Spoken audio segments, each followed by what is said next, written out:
Paul is from St. Louis. He grew up here. He went to school at Desmet. He went to University of Mizzou. He worked at Boeing, or was it McDonnell Douglas at the time? It was a McDonnell Douglas back in the day. And then he got his divinity degree, and he became a staff member for 20 years at First E Free. And in that 20 years, he went off to do mission work in Central Europe. He came back, he was on staff, and now he's toiling in the mission field in Greensboro, North Carolina. Yeah. So here he is from Greensboro, North Carolina, Paul Stowe. So 9 years ago when we moved, there was a sigh of relief in parts of St. Louis because people all over the city finally went, oh, he's gone. He's leaving. Thank you, brother. Yeah, so there were some excited people, and so they're not quite as excited that I'm back today.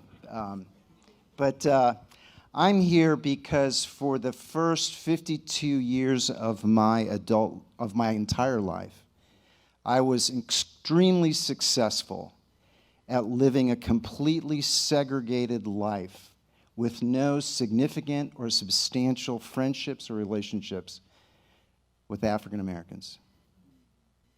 It was easy. It took no work at all. For 52 years, I had no substantial relationships, no friendships, no one I could call a friend who was a person of color. And 90% of those years were spent in St. Louis. It was easy. Where I lived and my wealth allowed me to stay away and live a segregated life. And that started to change because there were three disruptions that started to occur. The first one started in 2012. The second disruption was in 2014, and the third was 2020. The first disruption in 2012 came when I met a gentleman named Bob Aronson. Dr. Bob Aronson was a professor at the University of North Carolina. He was part of the church that had gone to pastor and shepherd in Greensboro, North Carolina. And our church at that time, we were meeting in an at-risk neighborhood, which means food insecurity is the number one issue in the schools. Prostitution, drugs, violence, murders were part of the ecosystem of that neighborhood. And our church would meet there on Sunday mornings, and there was a group, as soon as I got there, they had an idea percolating that they wanted to put a community garden in the neighborhood, or right there on the church property. And they asked me what I thought, and I thought, this is a great idea. Great idea. And after meeting Bob, I asked Bob to come up and have a meeting with me because as a professor of public health, he knew some things about these kinds of situations. So I explained the project to him, and I was kind of secretly recruiting him to try to lead the project. And I said, Bob, what do you think? And Bob is a very unassuming, gracious, gentle man. He just said, do not solve problems you do not understand for people you know nothing about. It was one of those profound statements where you go, you said a lot there, and I'm not sure I'm fast enough to understand it. I said, say it again.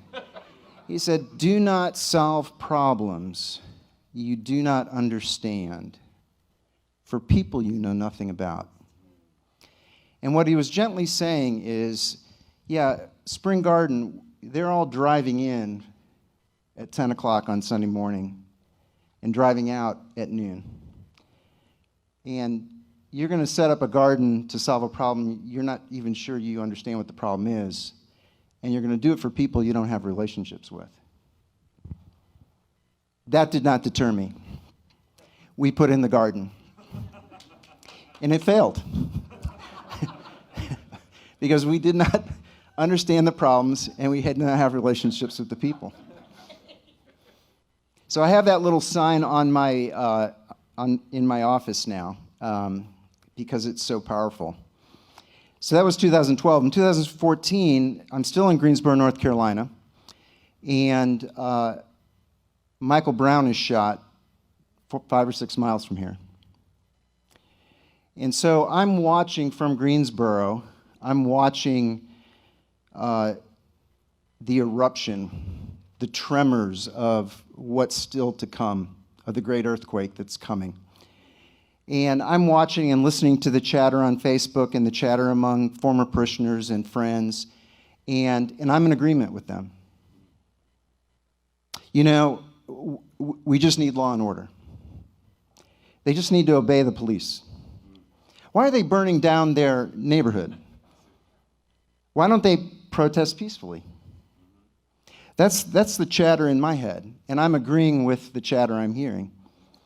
But then Bob's little statement comes back up to the forefront. Do not solve problems you do not understand for people you know nothing about. And what I began to realize is that I had solutions and strong opinions about problems I knew nothing about for people that I had no relationship with. And then the damning thing, the absolute damning thing, was when I began to realize that the people protesting in Ferguson was not just the African American community, that within that African American community were brothers and sisters of the better kingdom and brothers of the better king. And I wasn't listening to them. I was not listening to brothers and sisters of the better kingdom. And for a moment I stopped and I took the things in my head and I put them in an invisible mason jar and put the lid on it and put it on my shelf and just said, I'm going to take these thoughts and put them here. I can always come back. But I'm trying to have opinions about problems I don't understand, about people I know nothing about and have no relationship with. Because I had successfully lived a segregated life for 52 years, and it took no work at all. It took absolutely no work to live a segregated life. So I decided to change. I didn't have any relationships, so I had to find other ways to learn. And so I decided I was going to desegregate the voices in my head. And I somehow graduated DeSmet High School and passed sophomore English without reading Frederick Douglass's work, which was a required reading as a sophomore. But somehow I passed. And so that was the first book I read. That I'll start there. And I thought if I read that, that would get me kind of up to speed, and I'd know how to proceed. I read Frederick Douglass, and I realized I didn't know anything. So then I read Dr. King, and he said a lot. The I have a dream part, like that's just a little part. And it was like the end. There was a lot of important things before that. So then I just started reading anybody, because whose skin had melanin in it more than mine. And my bookshelf at that point, until that point, I had 0 authors. No black commentators, no black theologians, no black writers at all. So I just started to read Maya Angelou, Cone, John Perkins, anybody. I'd watch PBS documentaries from the Harvard professor Henry Louis Gates. I was just trying to desegregate my brain and my thinking. And after a time, I felt like I had done enough work, and it was hard work. It was really easy work the first 52 years. This became very hard work. I was like a severely overweight person going for a walk. And I had to keep pushing myself to keep on reading, keep on desegregating my voices. And then I thought, I've got to start experiencing relationships with people of color. and I didn't have any. And I spent $40,000 on a divinity degree, and that taught me that I could go to a church and I could probably find people of color there. And that's what I did. So St. James Baptist Church in Greensboro has a service that starts at 7:30 in the morning. I know. I mean, it's early. But it's rocking at 7:30. It's awesome. So I could go to St. James for their first service and get done sometimes pretty close, but I would get done in time for me to go preach at my church at 10 o'clock. I was scared a few days that I wasn't going to get out in time, but I sat in the middle. I sat in the middle pew in the middle of the church because I didn't want to give myself an escape. And I just, every month, at least once or twice a month, I would go and sit at St. James and put myself under the teaching of an African-American brother and let the Spirit of God guide my life. So that started to desegregate my relationships. And then one Sunday there, it dawned on me that in the white church, I've been to meetings about diversity and diversifying our services, and it's usually about how do we get people with melanin in their skin into our white space. And it's never the other direction. How do we get our white skin into melanized space? And I had already made that jump. And then it dawned on me, as a minister of the gospel of Jesus, it's often white leaders like me inviting black brothers to work under my leadership. And I thought, how come it never goes the other direction? How come it never goes the other direction, where the white guy is serving under the leadership of the black guy? So it wasn't Mission Sunday at St. James, but the living God decided it was Mission Sunday for me. And as that idea came into my mind, I said, here I am, Lord, send me. Send me. And about a year and a half later, I was invited to serve under Natasha Robinson and the Board of Leadership Links as an advisor initially. Now I'm part of the Board of Directors of an African-American-led, female-led Ministry of Leadership Development. And I'm not the sole person of white skin, but I'm one of the few. And so the Lord provided that opportunity for me to desegregate my leadership. So then the third disruption happened in 2020. So the tremors of Ferguson in 2014 became the earthquake of Minneapolis with George Floyd. So now I'm 6 years out. And now I'm watching and listening to the same chatter of 2014. And I had begun praying and asking God, what do I do now? And I feel like I got to figure out how to use my voice. And I didn't know how that was going to play out. So as I was listening to the chatter again, I began to write. And I wrote an essay that I called Desegregation is a Two-Way Street. And when Dr. Moore invited me to come and serve under his leadership in this, the answer is yes. I remember Mission Sunday at St. James. And I'm convicted about this because of how hard it is to desegregate your life, but how important it is that we begin to do this.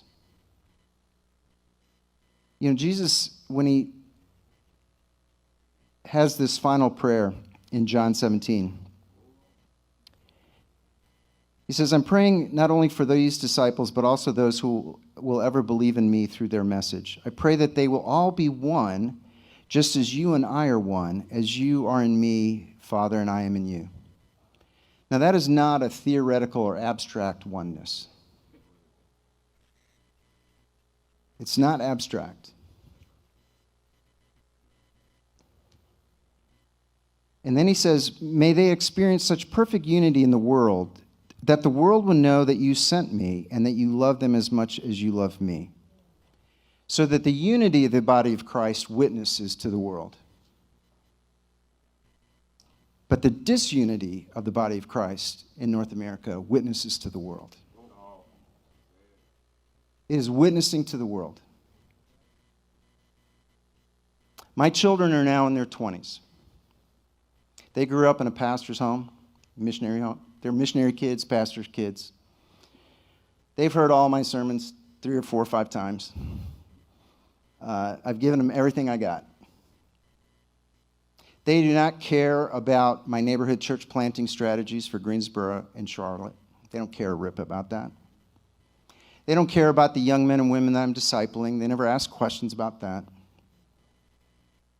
They don't come to me with theological questions.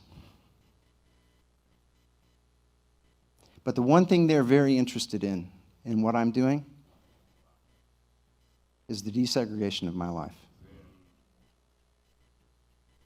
I think they're watching to see, does this Jesus thing really work in the 21st century?